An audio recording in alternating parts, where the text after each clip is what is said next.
आज की हमारी चर्चा एक ऐसी घटना पर है जो किसी एक्शन थ्रिलर फिल्म की स्क्रिप्ट जैसी लगती है। कल्पना कीजिए, रात का अंधेरा है और दुनिया का सबसे शक्तिशाली देश एक दूसरे संप्रभु देश के राष्ट्रपति के घर में घुसता है, उन्हें उनके बिस्तर से उठाता है और पूरी दुनिया के सामने ऐलान कर देता है कि अब उस देश पर उसका नियंत्रण है। बिल्कुल। ये सिर्फ एक सैन्य हमला नहीं है, ये तो अंतर्राष्ट्रीय संबंधों की पूरी किताब को फाड़कर फेंक देने जैसा है। सही कहा। संप्रभुता, लोकतंत्र, अंतर्राष्ट्रीय कानून, मतलब इन सभी भारी भरकम शब्दों के मायने एक ही रात में बदल दिए गए। और हमारे पास जो स्रोत है वो इसी चौंकाने वाली घटना का परत दर परत विश्लेषण करते हैं। कि कैसे अमेरिका ने वेनेजुएला के राष्ट्रपति निकोलस मादुरो को पकड़ा। हम ये समझने की कोशिश करेंगे कि ये ऑपरेशन इतना सटीक कैसे था, इसके पीछे की असली वजह क्या थी, और सबसे जरूरी बात, जब ये सब हो रहा था तो बाकी दुनिया चुप क्यों बैठी थी।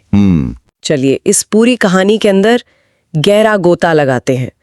तो सबसे पहले ये हुआ कैसे? क्योंकि जिस पैमाने पर ये ऑपरेशन हुआ वो दिमाग को सुन कर देता है।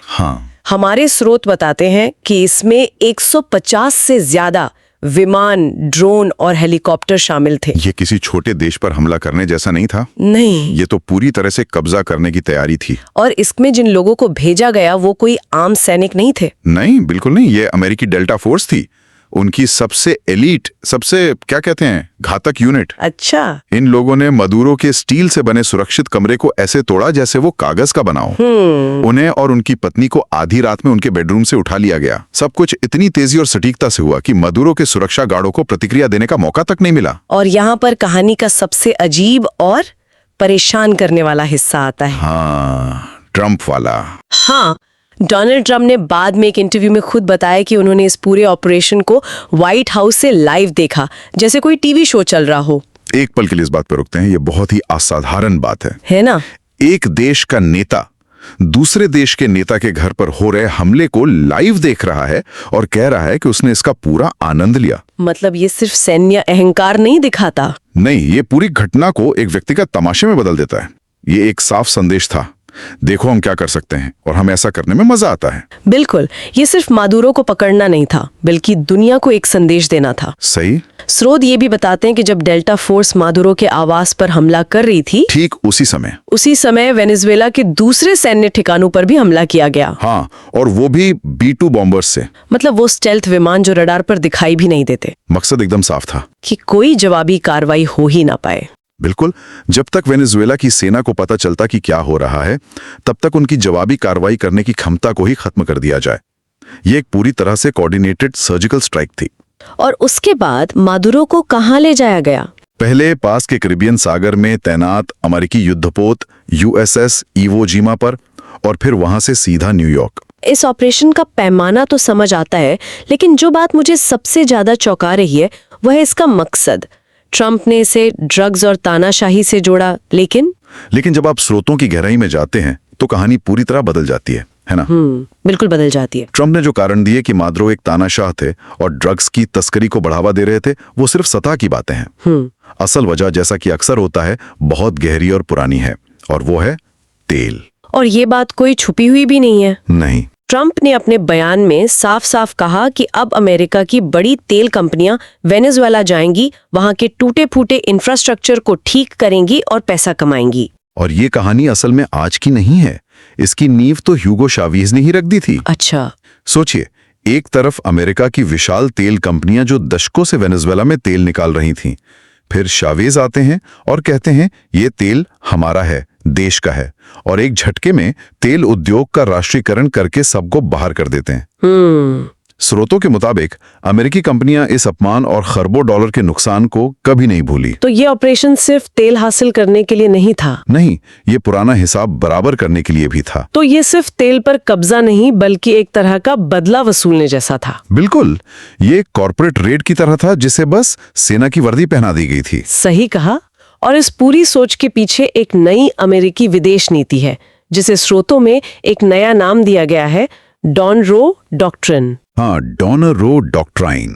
ये सुनने में मॉनरो डॉक्ट्राइन जैसा लगता है, लेकिन असल में ये उसका ठीक उल्टा है। ये दिलचस्प है, इसे थोड़ा और खोलते हैं।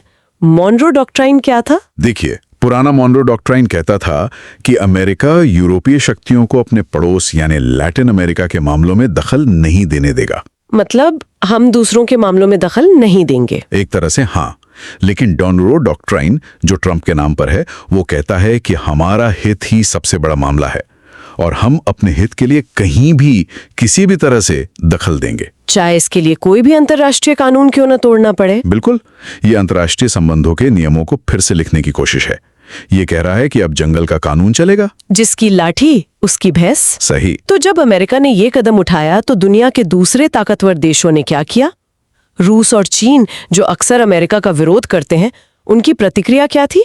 और यहाँ पर ये कहानी और भी ज्यादा हैरान करने वाली हो जाती है। रूस, जिसने वेनेजुएला को सुरक्षा का भरोसा दिया था, उसने सिर्फ एक बयान जारी किया। सिर्फ बयान? हाँ, जिसमें गहरी चिंता जताई गई और घटना की निंदा की गई। कोई ठोस धमकी या कार्रवाई का संकेत तक नहीं। हमारे स्रोत बताते हैं कि इसे रूस की एक बहुत बड़ी नाकामी के तौर पर देखा जा रहा है। लेकिन ऐसा क्यों? रूस ने तो सीरिया जैसी मामलों में सीधा हस्तक्षेप किया है, यहाँ इतनी कमजोर प्रतिक्रिया क्यों? शायद उन्होंने ये हिसाब लगाया कि वेनेजुएला उनके घर से बहुत दूर है और अमेरिका से सीधे भिड़ने का जोखिम बहुत ज्यादा है। या शायद ये उनकी असली ताकत की सीमा को दिखाता है। हो सकता है। जो भी हो, वेनेजुएला को अकेला छोड़ दिया गया। और चीन का भी लगभग यही रुख रहा। उन्होंने भी एक बयान में कहा कि वे इस घटना से शॉक्ड हैं और इसकी निंदा करते हैं, लेकिन सिर्फ शब्दों में, जमीन पर कोई हलचल नहीं। तो मतलब उन्होंने बस एक बयान देकर अपना पल्ला झाड़ लिया? एक तरह से हाँ। और अमेरिकी सहयोगियों जैसे यूरोपीय देशों का क्या उन्होंने अंतर्राष्ट्रीय कानून के सम्मान की बात की? उन्होंने बात तो की, लेकिन बहुत ही सधे हुए, दबे हुए शब्दों में।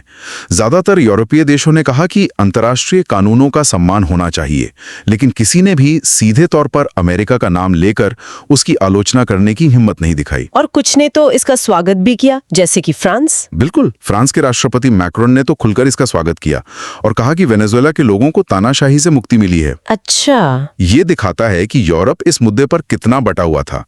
एक तरफ कानून की दुहाई, दूसरी तरफ अमेरिकी ताकत के सामने चुप रहने या उसका साथ देने की मजबूरी। तो दुनिया के बड़े खिलाड़ी या तो चुप थे या समर्थन कर रहे थे, लेकिन वेनेजुएला के पड़ोसियों के लिए तो ये घटना बहुत डरावनी रही होगी। उनके लिए ये एक दुष्स्वप्न जैसा था।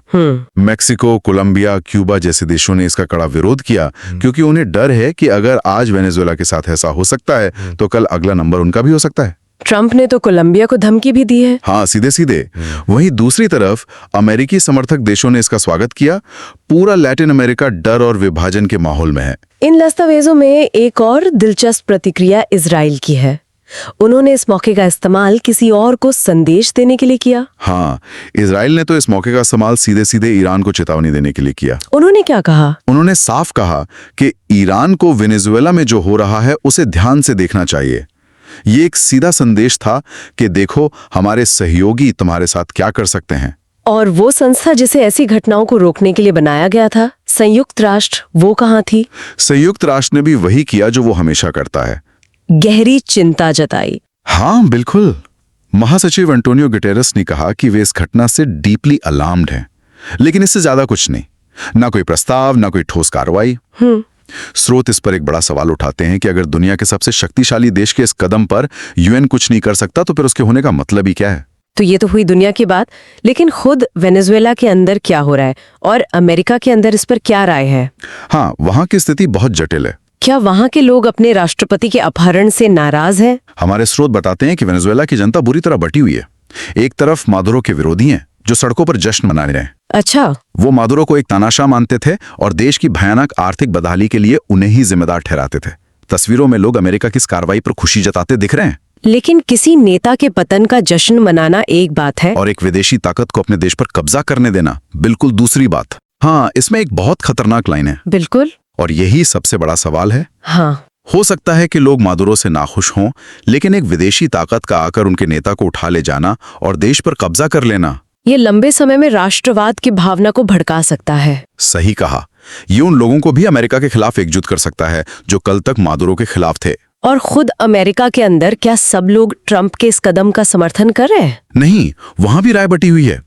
विपक्ष जैसे कि कमला हैरिस ने इस कार्रवाई का विरोध किया है। लेकिन दिलचस्प बात यह है कि उनका विरोध नैतिक आधार पर नहीं है। वो ये नहीं कह रही हैं कि ये गलत है क्योंकि ये अंतर्राष्ट्रीय कानून का उल्लंघन है। तो फिर उनका तर्क क्या है? उनका तर्क पूरी तरह से रणनीतिक है।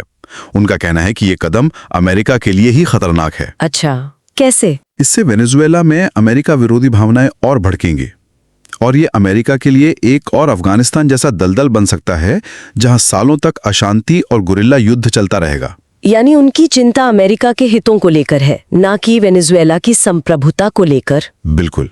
तो इन सब का मतलब क्या निकलता है? एक राष्ट्रपति न्यूयॉर्क की जेल में है, तेल कंपनियां नए अनुबंध तैयार कर रही हैं, दुनिया के शक्तिशाली देश निंदा के बयान जारी करके चुप बैठ गए हैं। और अमेरिका के अंदर बहस इस बात पर हो रही है कि ये कदम फायदेमंद है या नुकसानदेह। यहाँ से जो सबसे महत्वपूर्ण सवाल उठता है वो ये है कि क्या अब अंतर्राष्ट्रीय संबंधों में यही नया नियम है? क्या कि अगर कोई देश पर्याप्त शक्तिशाली है तो उसके लिए संप्रभुता, लोकतंत्र और अंतर्राष्ट्रीय कानून सिर्फ कागज के टुकड़े हैं जिन्हें वो जब चाहे फाड़कर फेंक सकता है। तो आखिर में हमारे स्रोत हमें एक बहुत ही असहज करने वाले सवाल के साथ छोड़ जाते हैं। क्या दुनिया अब एक ऐसे मोहल्ले में बदल गई है जहां सबसे ताकतवर पड़ोसी ये तय करेगा कि आपके घर के अंदर कौन रहेगा और आपके घर के संसाधनों का इस्तेमाल कौन करेगा? और अगर ऐसा है तो फिर लोकतंत्र, संप्रभुता और देशों की सीमाओं का मतलब ही क्या रह जाता है?